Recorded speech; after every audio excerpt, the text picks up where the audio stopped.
Live now to Washington, D.C. France 24's Ketivan Gujestani is standing by for us. Ketivan, what more do we know at this stage about this subpoena that's been issued to the former US President Donald Trump?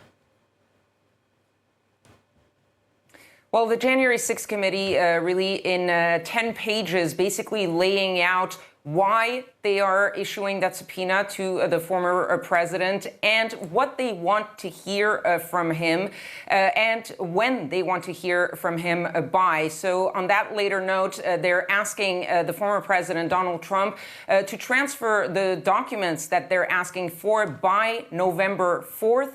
And they want to hear his testimony by or around November 14th. So one deadline is before the midterms, the other deadline after the midterms. What they want to see is basically all the communications that the former president may have had during the period between the 2020 election all the way to January 6th and the attack on the Capitol.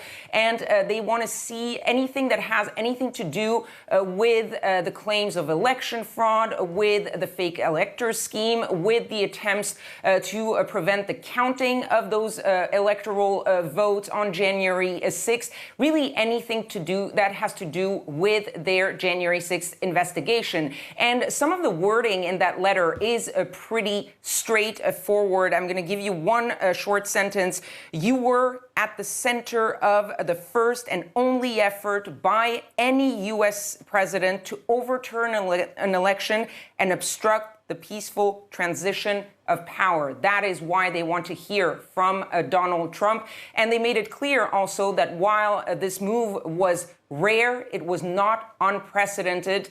Previous presidents, whether they were sitting presidents or presidents that had left office, have been subpoenaed before by a congressional committee and have complied in one way or another with that subpoena. That is not likely to be the case with Donald Trump. No one is really expecting him to comply with the subpoena.